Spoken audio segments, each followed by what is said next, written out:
শুধুমাত্র টহল বাড়ানো না, আমরা এই যে হটস্পটগুলির কথা বললাম, এই হটস্পটগুলি মূলত আমাদের 3টা থানা কেন্দ্রিক।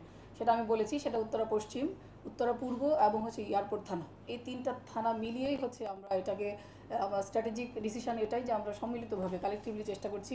আমার দুজন এসি আছেন, একজন এখানে উপস্থিত আছেন, তাদের নেতৃত্বে হচ্ছে কাজটা হচ্ছে। এবং আমরা সেখানে আমাদের যে নিয়মিত পেট্রোলের পাশাপাশি আমরা এখানে মোটর পেট্রোল, আমরা 3 থানার হচ্ছে সদস্যদের সমন্বয়ে আমরা হচ্ছে মোটর পেট্রোল দিয়েছি, যারা কেবলমাত্র এই সময়টা, আপনারা যে সময়টার কথা বললেন সেটা রাত 3টা থেকে, আমরা 3টা থেকে ধরে নিয়েছি, 3টা থেকে সকাল 7টা, এই 4 ঘন্টাকে আমরা মনে করছি যে এটা হাই টাইম এই ধরনের ঘটনার। এই কারণে আমরা এই মোটর পেট্রোলের পাশাপাশি আমরা ফুড পেট্রোল দিয়েছি। এবং আমাদের যে নিয়মিত টহল আছে আপনারা জানেন, যেটা আমরা ভেহিকেল পেট্রোল বলে থাকি, সেই পেট্রোলগুলিও এই সময়টা মূলত কনসেন্ট্রেট করা হচ্ছে এই এলাকাটায়। এছাড়াও আমরা হচ্ছে আমাদের যে ইন্টেলিজেন্স এজেন্সিগুলি আছে, আমরা জানি পুলিশের এসবি এবং এনএসআই এবং অন্যান্য এজেন্সির সঙ্গেও হচ্ছে আমরা ছিনতাইকারীদের সম্পর্কে যত ধরনের তথ্য আছে সেটা আমরা সংগ্রহ করার চেষ্টা করছি।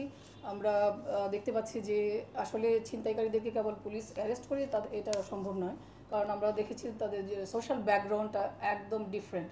সেটা হচ্ছে তারা মূলত তারা পরিবারে বেড়ে ওঠার যে স্বাভাবিক সুবিধা সেটা তারা পায়নি, বেশিরভাগ ক্ষেত্রেই তারা বাবা কর্তৃক হচ্ছে তারা ডেজার্টেড এবং সিঙ্গেল মাদারের কাছে তারা বড় হয়েছে, তারা বস্তি এলাকায় থাকে, তাদের কোনো শিক্ষা নেই এবং তারা মাদকাসক্ত। এমনকি আমরা যে এই ঘটনায় দুজন কে আমরা অ্যারেস্ট করেছি, তারাও কিন্তু তাদের বিরুদ্ধে মাদকের মামলা রয়েছে।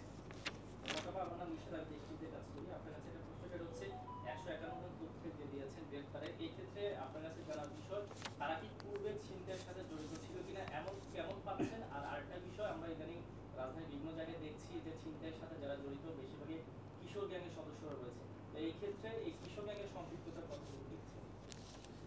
আপনি যে 151 জনের কথা বললেন সেটা কেবলমাত্র বিমানবন্দর থানা। এছাড়াও আমাদের আরও দুটো থানায় আমরা বলেছি যে পূর্ব থানায় 53 জন এবং পশ্চিম থানায় হচ্ছে আমরা 24 জনকে অ্যারেস্ট করেছি মামলা এবং হচ্ছে মোবাইল কোর্ট দুটোর মাধ্যমে। সেটা আপনি যে প্রশ্নটা করলেন সেটা হচ্ছে আমরা দেখেছি যে একই হচ্ছে ছিনতাইকারী হচ্ছে বারবার, আমরা দেখছি যে তারা হচ্ছে সবসময় রিপিটার, তারা বারবার একই অপরাধ করছে। এই কারণেই কিন্তু আমরা দেখেছি, এই কারণেই আমাদের পক্ষে অ্যানালাইসিস করা সম্ভব হয়েছে, তাদেরকে আমরা স্বাভাবিক যে প্রক্রিয়া মামলার মাধ্যমে তাদেরকে শাস্তি দিতে আমরা খুব সক্ষম হচ্ছি না। এই কারণেই আমরা ভাবছি যে মোবাইল কোর্টের মাধ্যমে অন্তত আমরা দেখেছি সর্বোচ্চ আমরা তাদেরকে 1 বছরও কারাদণ্ড দিতে পেরেছি। যেহেতু তারা বারবার করছে, তারা যতবার বেশি করবে তাদের শাস্তির মেয়াদ কিন্তু বাড়ছে, সেই হিসাবে এটা। আর আপনি কিশোর গ্যাংয়ের কথা যে বললেন, আমাদের উত্তরায় আসলে কিশোর গ্যাং যে একসময় কালচারটা ছিল, সেই কালচারটা থেকে আমাদের যে ছিনতাইকারীর যে যে কথা আমরা বলছি সেটার কালচারটা একটু ডিফারেন্ট। আমি ইতিমধ্যে আপনাদেরকে বলেছি যে তারা কিশোর গ্যাংয়ের যেমন একটা স্পেসিফিক একটা নাম থাকে, একটা গ্রুপ থাকে, ওরা ঠিক তেমন না। ওরা হচ্ছে সবাই, তাদেরকে যদি বলি তাদের কমন ব্যাকগ্রাউন্ডটা হচ্ছে এটাই, তারা হচ্ছে যে পরিবার বিচ্ছিন্ন, কোনোভাবে একসাথে হয়েছে। আমরা দেখেছি যে একই সদস্যকে, একজন সদস্যকে ধরতে গিয়ে কিন্তু আমরা আরেকটা গ্রুপের সন্ধান পাচ্ছি। তো সুতরাং আমরা দেখছি তারা খুব মানে যে ফিক্সড একটা গ্যাংয়ের মতো আছে তা নয়, তারা একটু মোবাইল টাইপের। তারা হয়তো বা পছন্দ না হলে বা কেউ জেলখানায় থাকলে তারা অন্য একটা গ্রুপের সাথে থেকেই কাজ করছে।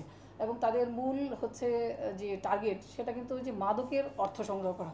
সেক্ষেত্রে তারা অত্যন্ত ডেসপারেট, তারা যে টাকার পরিমাণ কতটুকু থাকতে হবে সেটাকে না ভেবেই তারা ছিনতাই করছে, তারা সামান্য অর্থের প্রয়োজনে কিন্তু সেটা করছে। এই জন্যই তারা খুবই হচ্ছে দুর্ধর্ষ টাইপের, তারা কোনো কিছু ভাবনা চিন্তা না করেই কিন্তু এই ছিনতাইগুলি করছে। ধন্যবাদ সবাইকে।